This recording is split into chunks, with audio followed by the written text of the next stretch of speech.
Et c'est sans compter les maillons. Chacun fait 300 kilos.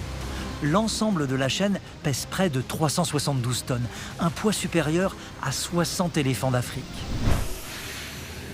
Que la mer soit calme ou démontée, aucune boîte ne doit bouger. En aucun cas, elles ne doivent tomber en mer. À l'intérieur, sous le pont, ils sont sécurisés. Et puis, sur le pont, ils sont tous attachés les uns aux autres avec des systèmes de fixation extrêmement perfectionnés et précis. Au-dessus du pont, les conteneurs sont fixés à la structure du bateau, mais aussi entre eux. Dans le vocabulaire maritime, fixer un conteneur, c'est le saisir, à l'aide de plateformes. Avec ce système, ils peuvent résister aux vagues les plus puissantes en mer, aux tempêtes les plus violentes.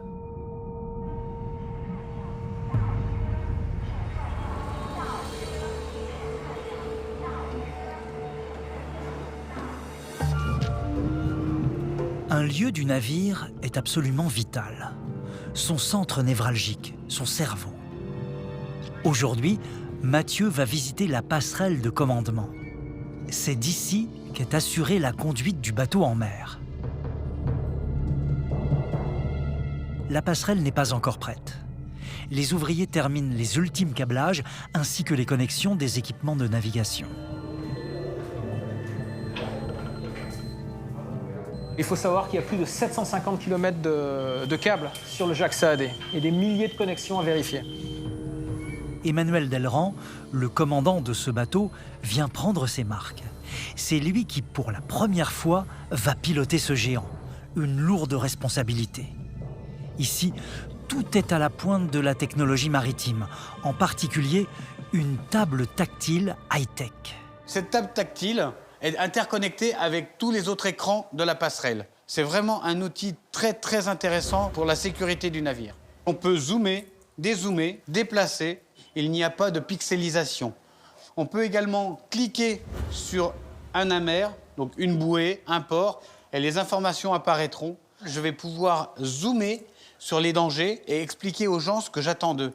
Quand on conduit le navire, je veux qu'on passe au nord de ce danger, je veux qu'on passe au sud de ce danger, je veux qu'on m'appelle à tel endroit parce que je veux moi passer ce danger, etc. Aux côtés de cette technologie dernier cri, on trouve aussi bien évidemment les outils de navigation classiques. On a ici la barre. Ce qui est fou à imaginer, c'est que cette toute petite barre va permettre de faire tourner le Jacques Saadé, et c'est 285 000 tonnes une fois chargé. Mais comment, avec des dimensions monumentales, garer ces titans à quai? Comment ne pas perforer la coque d'1,5 cm d'épaisseur? Il existe 2 postes extérieurs spécialement dédiés à cette manœuvre, un à bâbord, un à tribord. On y retrouve toutes les commandes du poste de pilotage. Donc là, tu as la console déportée, je l'ouvre. Lorsque je veux mettre le bateau à quai, ici, je viens à cette position ici et je regarde le quai en bas. Je vais utiliser le propulseur d'étrave qui est là. Quand je mets les commandes à droite, le navire va aller à droite. Je remets à 0. Quand je mets les commandes à gauche, le navire va aller à gauche. C'est l'avant qui est dirigé par ce système. Avec cette petite manette, je commande un moteur de 85 000 chevaux qui est directement relié avec l'hélice. Une manœuvre délicate, effectuée à 0,4 km/h. Problème, malgré la vitesse réduite, il est impossible d'avoir à la fois la vision de l'arrière et de l'avant d'un navire de 400 mètres de long. Pour y remédier, un système appelé Smart Eyes est installé. Ce sont 8 caméras réparties sur le bateau permettant de voir toute la longueur du quai sans déformation. Ainsi, le porte-conteneur peut être approché en parallèle sans risque de dommages. Là, j'aurai l'indication de mes caméras, de ma position sur la carte, de mon éloignement du quai. En fait, là, c'est un petit peu comme l'intérieur d'un cockpit d'avion. La construction du premier porte-conteneur, le Jacques Saadé, touche à sa fin après 1 an et demi de travaux. Les 8 autres seront tous achevés au cours des 8 mois suivants. Pour la première fois, le Jacques Saadé part en mer pour 15 jours de test. L'intégralité de ses équipements est alors contrôlée en conditions réelles. Tout se fait depuis la passerelle, où l'ensemble des appareils sont interconnectés.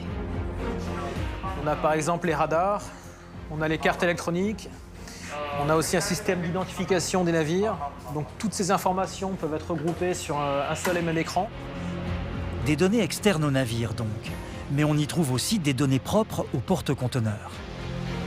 On a aussi toutes les informations relatives à la puissance du moteur, rotation de l'hélice, angle de barre.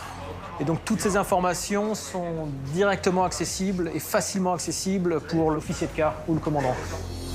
Ces équipements, cependant, ne suffisent pas. Ils sont juste une aide à la navigation. Une machine ne remplacera jamais un homme. C'est l'expérience des équipages qui est déterminante. Le navire est l'un des navires les plus informatisés électroniques du monde. On a toutes les informations que l'on désire. Toutefois, commander un navire, c'est croiser les données et être sûr de ce qu'on lit sur les écrans. Speed 24, 6, Vitesse 24, 6, 11. Distance 7, 5, 9, 6. 5, 9, 6. Ok, merci. Ok, thanks. On teste les équipements électroniques, mais aussi les éléments mécaniques. Comment ce tout nouveau moteur va-t-il réagir? Des essais vitesse sont menés. Le moteur principal est réglé à 90% de puissance. Et donc on mesure tous les éléments extérieurs qui peuvent influencer sur la vitesse, comme la direction et force des vagues, de la houle, du vent. Nous, ce qu'on veut, c'est avoir la plus faible consommation possible, et donc la plus faible empreinte environnementale. Alors le bateau est poussé à ses limites lors de ces tests. On va faire des essais que le bateau ne verra plus jamais. Il va voir ça une fois dans sa vie. 3, 2, 1, start! Aujourd'hui, le moteur réagit correctement lors des tests. Demain, une autre épreuve attend le navire. Lorsque le bateau est à l'arrêt, il ne doit plus bouger. Il faut alors faire appel à l'un de ses éléments les plus emblématiques, son ancre. Elle aussi est bien sûr testée. Ici, l'ancre est à l'image du bateau, tout en démesure. On check le mouillage, ainsi que les performances de ce que l'on appelle le guindeau, J'ai regardé l'encre, elle est bien droite. c'est-à-dire le mécanisme permettant de remonter l'ancre sur le bateau. Donc nous avons mouillé l'encre par plus de 100 mètres de fond. Et maintenant, on vérifie les performances du guindeau. On vérifie que le moteur est capable de remonter le poids de la chaîne et le poids de l'ancre, qui pèse plus de 27 tonnes. Et c'est sans compter les maillons. Chacun fait 300 kilos. L'ensemble de la chaîne pèse près de 372 tonnes, un poids supérieur à 60 éléphants d'Afrique. Après quelques minutes, l'ancre sort des flots. Le bateau semble prêt à traverser les océans.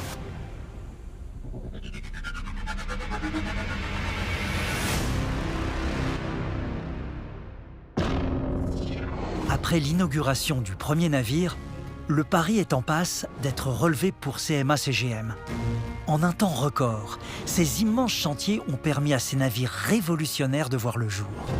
L'audace de l'entreprise française a payé. Les premiers bateaux achevés vont commencer les liaisons régulières. Les autres suivront bientôt. Dans le monde, les flux de marchandises augmentent. Aujourd'hui, 90% du transport de biens se fait par voie maritime. 100 000 navires marchands sillonnent déjà les mers. Mieux gérer leur empreinte carbone est donc essentiel pour la planète. Le monde maritime, d'une manière générale, est en train de vivre une révolution très importante. Le défi environnemental du transport maritime, il est immense. Le gaz naturel liquéfié permet d'avoir des navires plus propres, pour mieux protéger les mers, les airs et les ports. Mais à quoi ressemblera le transport dans 20 ans ou 30 ans ? Les ingénieurs de CMA-CGM et GTT sont déjà à pied d'œuvre pour développer des solutions futures. Les enjeux pour l'avenir sont immenses. L'objectif est, à terme, le zéro carbone. Aujourd'hui, on n'a pas la solution sur la table, technologiquement, mais on y travaille tous. C'est une quête, une opportunité fantastique. Libérons les idées, libérons les cerveaux pour trouver les solutions. La naissance de ces porte-conteneurs, c'est bien sûr un défi financier, industriel et technologique. Mais pas seulement. Ces navires sont aussi une grande aventure humaine. Ensemble, ces femmes et ces hommes engagés ont réalisé une prouesse. Ensemble, ils ont relevé le challenge. Un vrai défi pour le 21e siècle.